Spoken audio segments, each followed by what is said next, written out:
Hello everyone, welcome back to my channel. कैसे हैं आप सब? आई होप आप लोग बहुत अच्छे होंगे। तो आज के ब्लॉग की शुरुआत हो रही है सुबह से। वैसे तो ज़्यादातर मेरे ब्लॉग की शुरुआत सुबह से ही होती है। तो अभी मैं बना रही हूँ बच्चों का लंच। तो लंच में आज मैं बना रही हूँ बच्चों के लिए पनीर के पराठे। तो पनीर के पराठे सिर्फ मैंने 3 बनाए हैं। एक एक बच्चों को लंच में दे दूँगी और एक पराठा दोनों यहाँ से खा करके, मतलब घर से खा करके जाएंगे। तो दोनों को मैं खाने के लिए आधा आधा पराठा और दूध दे दूँगी।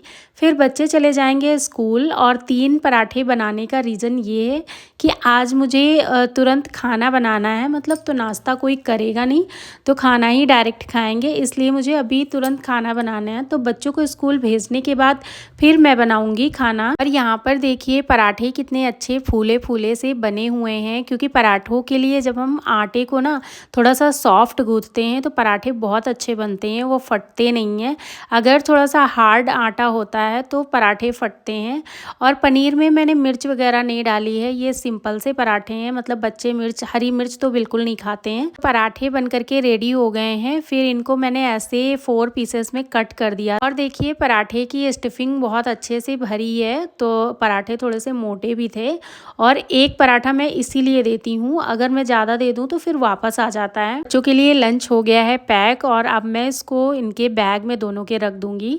और फिर बच्चों ने भी अपना नाश्ता फिनिश कर लिया था। अब दोनों को स्कूल भेजने के बाद फिर मैं आ गई हूँ किचन में, और अब मुझे गर्म करना है दूध। तो दूध को एक तरफ मैंने चढ़ा दिया, और जो कल रात वाला दूध था वो अभी तक चल रहा था। तो सुबह मैं दूध थोड़ा देर से गर्म करती हूँ। सुबह ब्रेकफास्ट बनता है तो गैस भी जूठी होती है, तो जूठी गैस पर दूध नहीं गर्म करती हूँ, साफ गैस पर गर्म करती हूँ। क्योंकि अगर कभी कोई आ जाए वैसा जिसका व्रत हो या कुछ, तो फिर साफ गैस पर दूध गर्म होता है तो सही लगता है। वैसे बाहर तो ना कैसे आता है क्या है उसका हमें मालूम नहीं होता है, लेकिन जितना हम कर सकते हैं वो हमें ज़रूर करना चाहिए। तो दूध गर्म हो गया था, उसको मैंने अलग रख दिया। फिर अब लंच की तैयारी कर रही हूँ। तो लंच में आज मुझे बनाना है छोले और चावल। तो छोले को कुकर में चढ़ा दिया है मैंने, और इसमें जब तक के सीटियाँ आएंगी तब तक मैं इधर तैयारी कर लेती हूँ।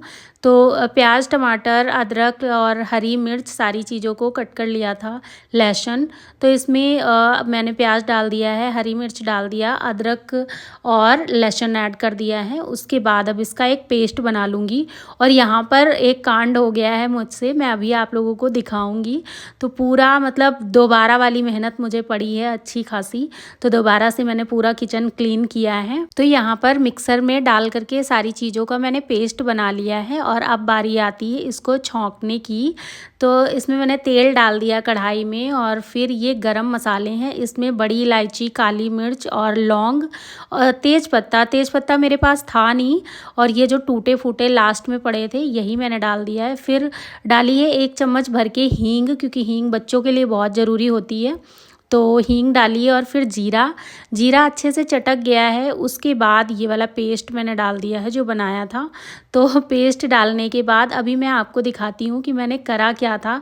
ये जो साइड में टमाटर रखे हुए हैं इनको मुझे पीसना था, और इनको कट करके मैंने मिक्सी में डाला, और ध्यान मेरा दूसरी तरफ था। और इधर ये इतना बड़ा मतलब कांड हो गया मेरे से कि मिक्सी चलाई और सारी छींटे दीवार पे जाके, और दीवार पे ही क्यों बहुत दूर दूर तक गई थी पूरे किचन में, और मेरे पूरे कपड़े ख़राब हो गए। फिर इसको मैंने क्लीन नहीं किया है क्योंकि कढ़ाई गैस पे थी। तो मैंने सबसे पहले इसको ही छौंका। मैंने सोचा मैं छोले को बना दूं, उसके बाद जो मुझे करना है इसकी क्लीनिंग तो मैं करूंगी। तो इधर मैंने सारे मसाले इसमें डाले हैं जो छोले में पड़ते हैं। छोले मसाले, हल्दी, मिर्च, धनिया सारी चीज़ें डाली।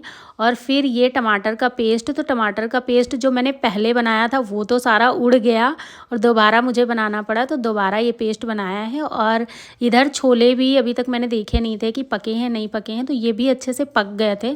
तो इसको ना ऐसे दबा करके देखा तो ये बढ़िया पक गए थे। और इधर कढ़ाई में जो मसाले थे वो मसाले भी लगभग हमारे हो चुके थे। तो अब उसमें लास्ट में ऐड किया है मैंने ये कसूरी मेथी। कसूरी मेथी डालने से ना टेस्ट थोड़ा अलग सा हो जाता है, और बहुत अच्छा मतलब इसका फ्लेवर जो आता है वो बहुत अच्छा होता है। तो इसलिए कसूरी मेथी मैं वैसे सब्जी में भी डाल देती हूँ, कद्दू वगैरह की सब्जी बनाती हूँ तो उसमें भी डाल देती हूँ। कसूरी मेथी डालने के बाद फिर फिर डायरेक्ट इसमें छोले डाल दिए हैं। और छोले में ना बॉईल करते टाइम मैंने ज़्यादा पानी नहीं डाला था, क्योंकि कुकर के फिर वो सीटी से ना बाहर निकलने लगता है, तो इस वजह से मैंने ज़्यादा बॉयल करते टाइम पानी नहीं डाला था। तो अभी इसमें मुझे पानी और ऐड करना पड़ेगा, क्योंकि इसमें पानी बहुत कम है। वैसे तो डेली हम खाने वाले 5 लोग होते हैं, लेकिन अभी आज 4 लोग हैं। तो अभी तो सबसे पहले हस्बैंड ही खाना खा करके ऑफिस जाएंगे, फिर मैं बच्चों के साथ में खाऊंगी। तो अभी मुझे बच्चों को स्कूल से भी लाना होगा। तो एक साइड में छोले बन रहे हैं और दूसरी साइड में मैंने कुकर में चावल चढ़ा दिया। उसके बाद मैंने कपड़े चेंज करे अपने, क्योंकि कपड़ों पे बहुत सारा मतलब टमाटर हो गया था पूरा। तो कपड़े चेंज करे और अभी वीडियो में मैं देख रही हूँ कि मेरे बालों पे भी 1-2 छींटे पड़ी हुई हैं। पहले मुझे पता नहीं चला कि बालों पे भी गया है, लेकिन बालों पे भी गया था। तो इधर छोले हमारे बन चुके हैं और कुकर में भी 1 सीटी आ गई थी, तो इसको अब बंद कर दिया है। छोले को एक प्लेट से ढक दिया है और अब लास्ट में इसमें हरी धनिया ऐड करनी है। बाकी सारी चीज़ें कंप्लीट हो गई हैं। तो अब मुझे बनानी है रोटियाँ। रोटियाँ बनाऊंगी मैं बाद में, और सबसे पहले इसकी सफाई ज़रूरी है। तो देखिए दीवार पे कितना मतलब पूरा टमाटर हो गया था। तो इस जो छोटी सी टॉल मैं यूज़ करती हूँ किचन के लिए, तो इसको वॉश किया और फिर इससे सारा पोंछ लिया है, क्योंकि और कोई तरीका नहीं था, इसको धुल नहीं सकती थी। वैसे दीवार पे मैंने वॉलपेपर ये जो लगा रखा है, इसको मैं धुल भी देती हूँ कभी कभार, लेकिन ये इसी बार दिवाली में लगाया है, तो इसको अभी धुलने का कोई मतलब टाइम आया नहीं, अभी मैंने धुला नहीं है। जब भी मुझे पोंछना होता है, इस पर कुछ मसाले वगैरह की छींटें पड़ जाती हैं, तो मैं इसी तरीके से एक कपड़ा लेकर के और फिर इसको साफ़ कर देती हूँ, और ये अच्छे से साफ़ हो जाता है। तो इसे धुलने की कभी ज़रूरत नहीं पड़ी और कभी मैंने इसको धुला नहीं है। वैसे इसके पहले जो वॉलपेपर लगा था उसको मैंने काफ़ी बार धुला, और छोटा वाला जो वाइपर होता है उससे मैं धुल करके फिर वाइप कर देती थी, तो एकदम क्लीन हो जाता। दीवार को क्लीन करने के साथ साथ मैंने किचन को भी क्लीन कर दिया है, और फिर बनाई अपने लिए 1 कप कॉफ़ी। अब मैं बैठ करके कॉफ़ी पीऊँगी, उसके बाद जो मेरा काम है वो मैं करूँगी, क्योंकि अभी ये इतना मेस फैल गया था किचन में, ये देख करके बहुत दिमाग ख़राब हो गया था। और कॉफ़ी पीने के बाद फिर मैंने निकाली है इनकी प्लेट। तो प्लेट में चावल निकाल लिया और छोले, और सैलेड में टमाटर, प्याज और हरी मिर्च, क्योंकि खीरा वगैरह भी है नहीं, तो जितना था उतना मैंने कट कर दिया। और रोटियां, तो ये है पूरी प्लेट। और खाना ना, मुझे बाहर का खाना बिल्कुल भी पसंद नहीं है। अब हम घर में इतना अच्छा और पौष्टिक खाना बना सकते हैं, तो फिर बाहर खाने की क्या ही ज़रूरत है। और यहाँ पर मैं बच्चों को स्कूल से लेकर के आ गई थी, और फिर उनको कपड़े चेंज कराए, हैंड वॉश कराया, और फिर इनको दे दिया खाना। तो ये दोनों बैठ करके खाना खा रहे थे, और मुझे मटर छीलनी थी, तो मैं लग गई मटर छीलने में, क्योंकि सब्जी बनाते टाइम जब मुझे छीलना पड़ता है ना, तो मुझे बहुत गंदा लगता है, मुझे फिर बहुत बोरिंग काम लगता है ये। तो मैं जब फ्री होती हूँ तब इसको लेकर के, ऐसी जो हरी सब्जियां होती हैं या फिर मटर छीलना होता है, तो मैं लेकर के बैठ जाती हूँ और ये अपना काम निपटा लेती हूँ जो फ्री टाइम का होता है। और बच्चे खाना खाते खाते टीवी देख रहे थे, तो मैं भी इनका कार्टून देख रही थी। वैसे मेरे पास इतना टाइम नहीं होता है टीवी देखने का, बट मैं एक सीरियल देखती हूँ, तो वो मैं कभी भी किसी टाइम पर जब मुझे टाइम होता है तो मैं जियो सिनेमा में लगा करके देख लेती हूँ। और ये इधर मटर छिल गई थी, तो 1 किलो मटर थी, 1 किलो मटर के ये इतने दाने हैं। मटर छीलने के बाद फिर मैंने अपना खाना खाया। उसके बाद मुझे मलाई से घी निकालना था,